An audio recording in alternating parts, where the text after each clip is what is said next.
What's up, everybody? Welcome back to the channel. So it's Sunday. We're going to take a break from talking about, political type stuff just for this video. And instead, we're going to be talking about something that's going on in video games. So one of the overheads for Diablo 4 is this gentleman named Rod Ferguson. Rod Ferguson, he's been in gaming for, oh man, almost 30 years now. Almost 30 years he's been working on video games, which is, that's a long tenure. And he recently just posted something on Twitter. This is a very bizarre statement. Let me pull it up here. It says, feels like the genre of ARPG is starting to mean a lot of different things, much like Souls-like and roguelike. I wonder if we could normalize Diablo-like for ARPGs that follow the Diablo formula. And here's the thing. Nobody's going to follow Diablo 4's formula because Diablo 4's formula is following other games. So let's start at square one. What gives me the knowledge or the right or whatever you want to call it to talk about this? Well, I started playing Diablo 1 back in the 90s. I continued to play Diablo games, well, forever. I still play Project Diablo 2. I still play Diablo 2 Resurrected very, very sparingly. I'm still a huge Diablo 2 enjoyer. I have put hundreds of thousands of hours into tons of different builds in Diablo 2. I love Diablo 2. It's just the game that speaks to my soul, if you would say. Like the whole, it's treasure hunting. The treasure hunting aspect of it is amazing. You never know what you're going to get. You go out, you can farm anywhere in the game, and the only thing that matters for most things, there's a handful of items that only drop in specific places, but for almost everything, and I'm talking like 99.9% of the items that can drop in the game can drop from anywhere in the game that matches the level requirement, which makes it fun. You just go out and you kill packs of enemies and you just slaughter everything until you get the gear that you want. There's a lot of different gearing that you can do, a lot of different customization in the builds that you can do, a lot of secret builds that people have found out over the years using very specific items. A great example is a lightning AoE bear sorceress. It's a really interesting build. It's fun to play. You just build up a dual dream and a couple different variations on items. You can go with the passion weapon. You can go with the faceted weapon. It doesn't matter. You can go with a Zerker. What is it? It's a grief Zerker. There's a lot of different routes that you can go with builds in Diablo 2. And when Diablo 3 came out, I was super hyped. I was so hyped for Diablo 3. And then it came out, and Diablo 3 was not a good game. It didn't feel right. It didn't play right. It just felt wrong. It felt like everything was too easy. Now granted, someone with the amount of time that I've put in Diablo 2, it's very easy for me to walk all the way through all the difficulties in Diablo 2. It's, over time you learn the game, you learn to play the game, you learn how to build specifically and in specific ways. Now, Diablo and Diablo 2 has spawned a lot of Diablo-like games. When Blizzard shut down Blizzard North, which was a studio they had, I believe it was in Washington, they had this studio, and Blizzard North was the studio that was making the Diablo games. They made Diablo 1, they made Diablo 2, they started making Diablo 3, and then Blizzard came in and shut them down, closed down the offices, halted anything they were working on Diablo 3, scrapped everything, and started from scratch. The initial videos we saw from Diablo 3, it looked dark. It looked gritty. I don't even know if these videos are really that easy to find nowadays. It may even be considered lost media. I don't know. I just haven't looked. But years before Diablo 3 came out, we were getting these videos, these highlights of what they were working on, and the game looked fantastic. And then they started showing more and more like the game was canceled and then it came back.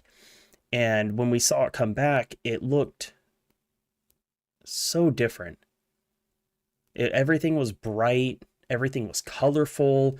It looked like a mini game for World of Warcraft, you know? And I love WoW. I love WoW. Don't get me wrong. But when I log into Diablo, I'm looking for something else entirely. Diablo 3 didn't fit that. And then they released Diablo 4. Now, Rod Ferguson started working at Blizzard over Diablo in 2020. This is after Diablo 3 came out. This is working on D4. Now, D4, it looks a lot better than D3. I'll give him credit on that. But my biggest fear throughout the entire lead up to Diablo 4 releasing was realized when it did come out. All of the stuff they were showing us for about 2 years, they were giving us developer updates, news updates, game updates, but none of the updates were about the gearing, the building, or the end game. So when Diablo 4 came out, I played the beta. So right before it came out, right? I pre-ordered the game. I played the pay for beta. I played through it for about 6 hours on live stream, and then I canceled my pre-order. I went in and I canceled it, and I was just like, this is not, I can already tell this is not what I'm looking for. This is not going to be good. This is not going to be entertaining. I can tell just 6 hours in by how the build is and how the gear is that it's not going to be what I'm looking for. It's going to be the same thing as Diablo 3, which is you're looking for...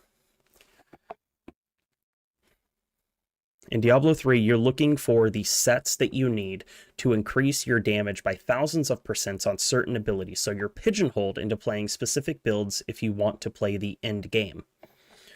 Diablo 4, very similar. You're pigeonholed into specific builds using specific gear. Now, you can modify the gear here and there to go, different routes, kind of, but you're basically taking a legendary piece of gear, ripping the legendary aspect off of it, and then placing it onto another piece of gear that is slightly better stat-wise so that you can keep that legendary bonus. It's the same fucking thing as Diablo 3. There's sets in Diablo 2, sure, but they're not that great. Like, they're good. You've got some really big standouts like Talrasha's set. Absolutely amazing. It's an amazing set. Some of Griswold's is okay. Some of Trangul's set is pretty decent. Immortal King's set is really good. But you're not required because those sets are considered the introductory to the end game. If you can get that set, then you're going to use it until you get better gear. You're always looking for better gear. A lot of the times in Diablo 2, some of the best gear that you'll find will be yellow pieces of gear. Yellow meaning it is a random generated stats on this item. It's not a legendary, it's not a set item, it's not predetermined what's going to be on this piece of gear. It drops, it has a yellow name, you pick it up, you identify it. Oh, look at that. It's got stats that for one reason or another is going to beat out anything else you can equip. There's even some items that the blue items are going to be better than the yellow items because of the way that the stat variation is. That's what makes Diablo 2 so good. There's such a deep pool of player choice, we'll say.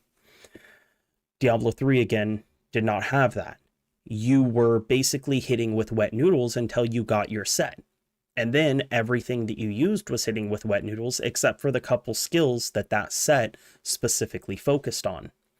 It makes it very plain. Every monk is going to be using the same build, or one of 3 builds. Every witch doctor is going to be using one of 3 builds. Then you've got Diablo 4. Same thing, but worse. Diablo 4's player choice is more limited than Diablo 3 was. And then you have this game called Path of Exile. And Path of Exile is the game that Rod Ferguson was clearly talking about. So the history of Path of Exile, you've got this dude, Chris Wilson, a fucking god amongst men. Massive Diablo 2 fan. Him and his buddies, they played Diablo 2, they loved Diablo 2, they wanted an updated Diablo 2 that was just a passion-built project. It wasn't something that they were like, we want to make a ton of money off this, we're gonna, be the next big thing. They made it because they wanted a good new Diablo game. Diablo 3 was shit. Diablo 3 sucked assholes. Dirty assholes. Now, Path of Exile came out. This was like, I want to say it was shortly after. It was either shortly after or shortly before my son was born. My mom's husband at the time, his son came in the room. He was like 14, 15, and he was like, Corey, there's this game called Path of Exile. It's got open beta right now. I feel like it's a game that you're really going to love. I'm like, okay, sure. I'll check it out. It's a Diablo, like, why not? 20 minutes into the game, I'm like, holy shit. This is what Diablo 3 was supposed to be. The build diversity is insane. And this was still in the very, very iteration of the game. There was only 3 acts. So the way it worked was very similar to Diablo. You had 3 acts. You had 3 difficulties. So you would go through Act 1, 2, and 3 on one difficulty, then you would go through Act 1, 2, and 3 on a harder difficulty, and then 1, 2, and 3 on the hardest difficulty, and then you would farm bosses for better gear.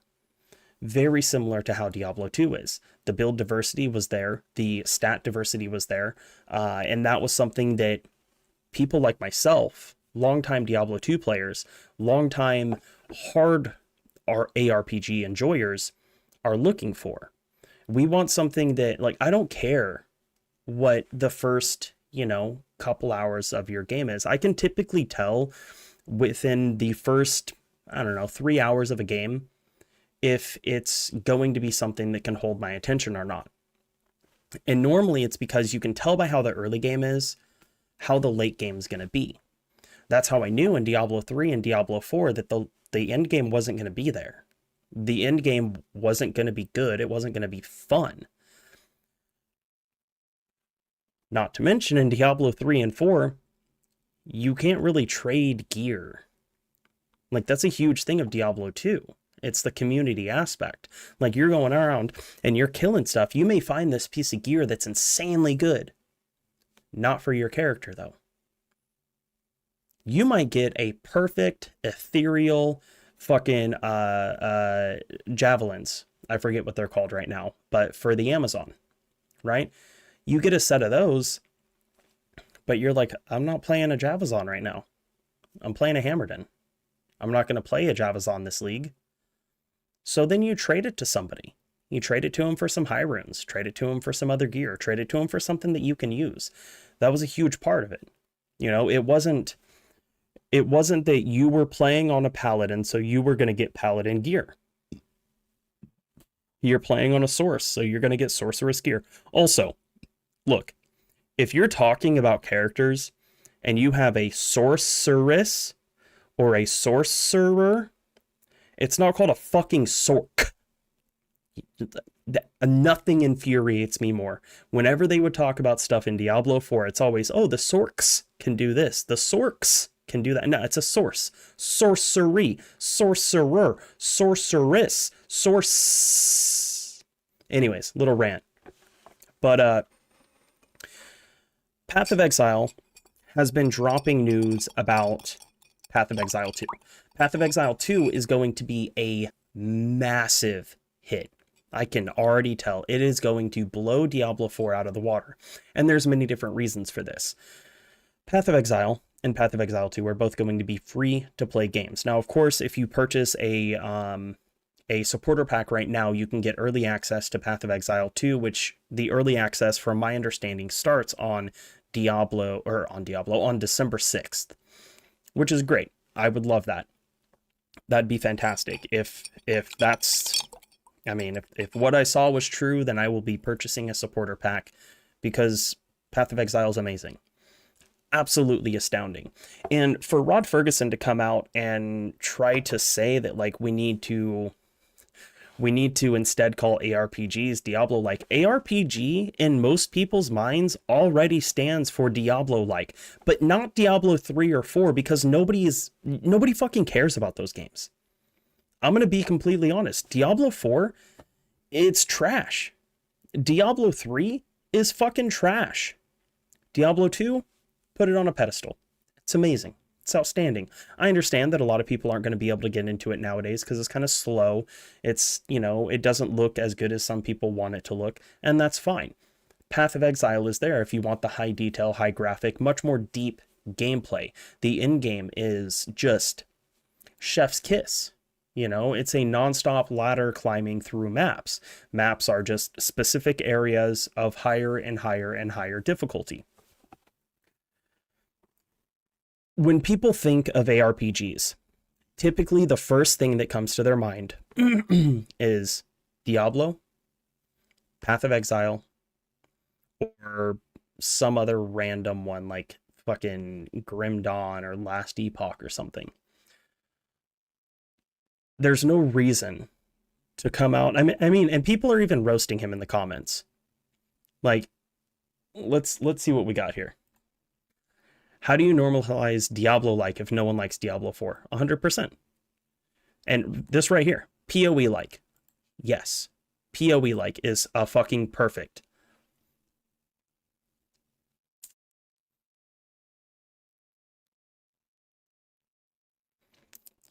That's completely wrong, which I understand that.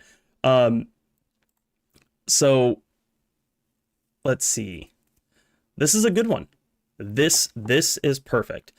Path of Exile, hundreds of build possibilities. Completely true. D4, one viable build per class. Also true. PoE, endless endgame activities. D4, the pit. And this right here, I can go on and on. You destroyed the franchise.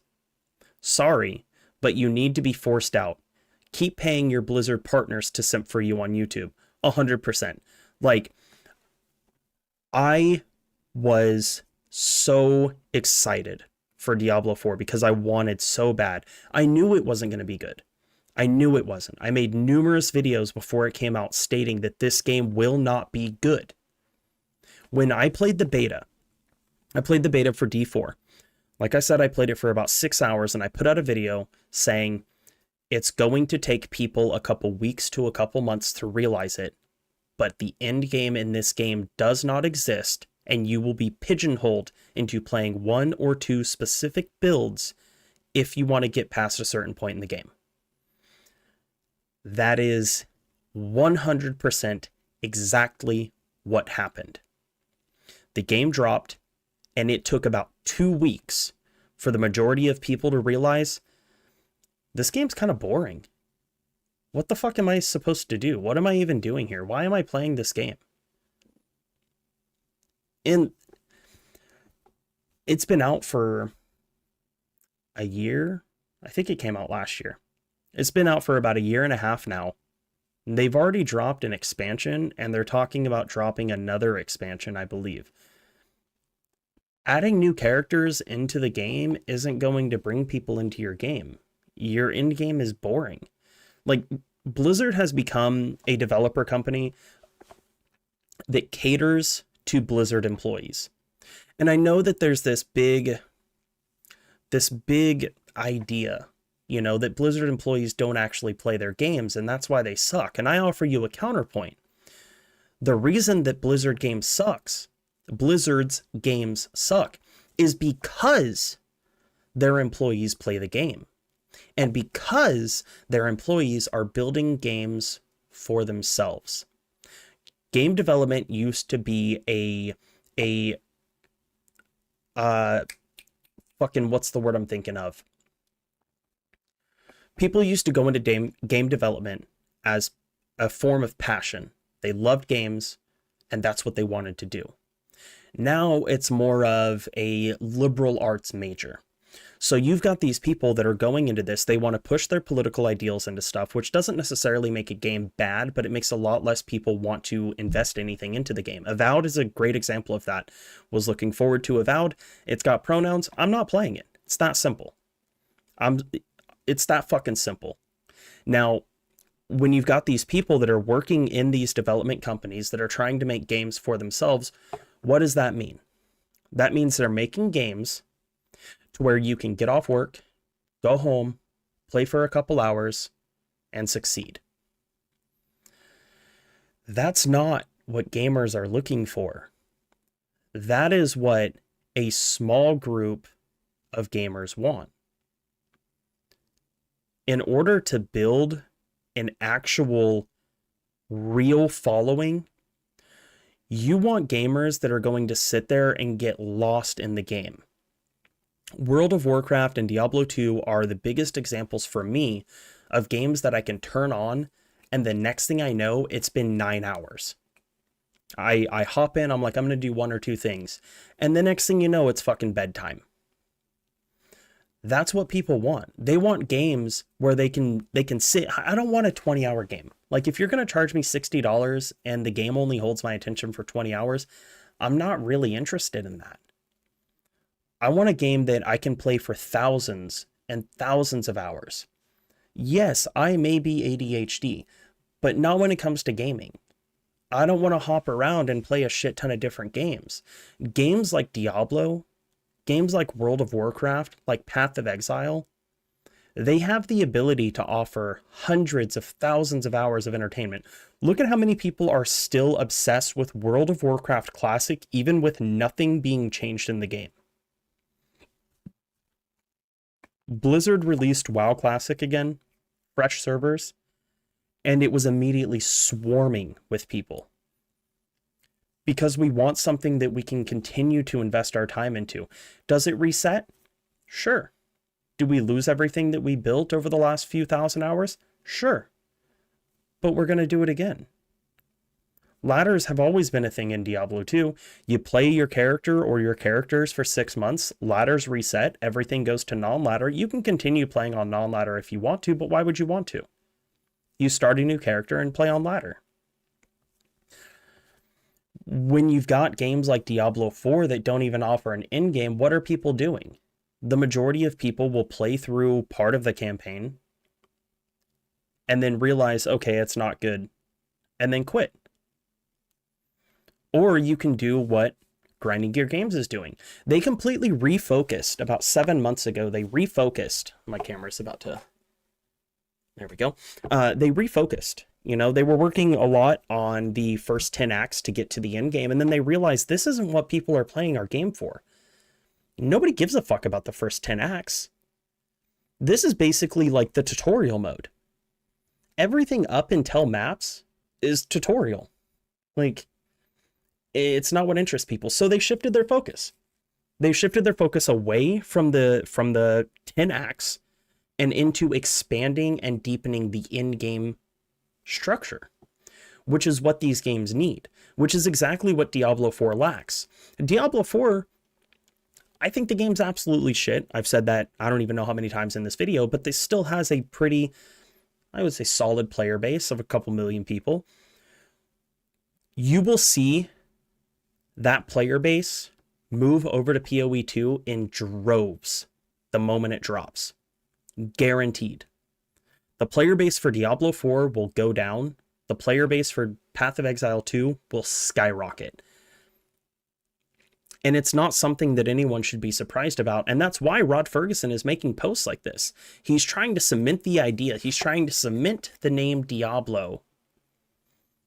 Right as Diablo is pretty much washing away. I don't even think anyone wants a Diablo 5 now. I mean, could you imagine Diablo 5? You're going to have 2 characters, 1 build, and there's going to be no gear choicing. You know, like everything is going to be either intellect or strength. Like, they took away some of the most like primary stats that people would look for, that people would build for. And it's very obvious that they don't understand ARPGs and ARPG players.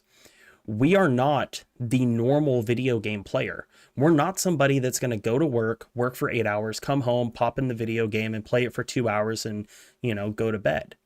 We're the kind of people that we're going to sleep for 2 hours because we've been playing maps all night. Oh shit, I got to work for 8 hours. I got to be there in 3 hours. That means I can get 2 hours of sleep. Okay, it's fine. It's fine because I achieved that goal. And then you know what? I'm going to get off work and I'm going to do the same fucking thing. That's what you want to get. That's what you should be focusing on, but you're not. And I say more power to you. Keep going.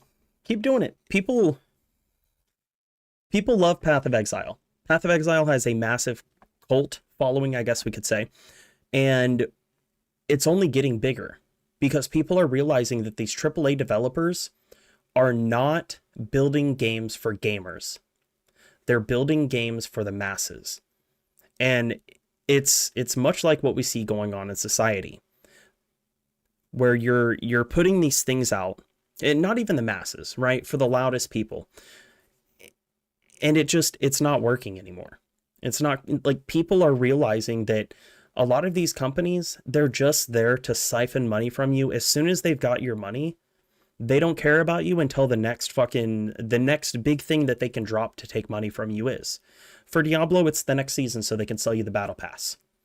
A fucking battle pass in an ARPG. Now, granted, Path of Exile has something similar, but it's same but different. Path of Exile is a free game. Completely free. You can go to pathofexile.com right now, or Steam, or your Xbox or PlayStation. Download the game and play it. Completely free of charge. So sure, they're going to have some stuff that you can buy in the store. It's 100% cosmetic. I know that there's people that'll argue that being able to buy stashes and stuff like that is a pay-to-win aspect. Those people are retarded. Having a pay-to-win means that you can purchase gear or something significant to boost your ability to play. Having additional stash spaces is not that. Don't be stupid. Anyways, I just thought it was interesting. I wanted to talk about this for a while, and I hope y'all are having a good weekend. We got Thanksgiving Day coming up. I just spent a bunch of hours yesterday making cranberry sauce, homemade. Got to make that homemade cranberry sauce so much better than in a can. And I think I'm going to go make some bread. I hope y'all have a good one. We'll see you tomorrow.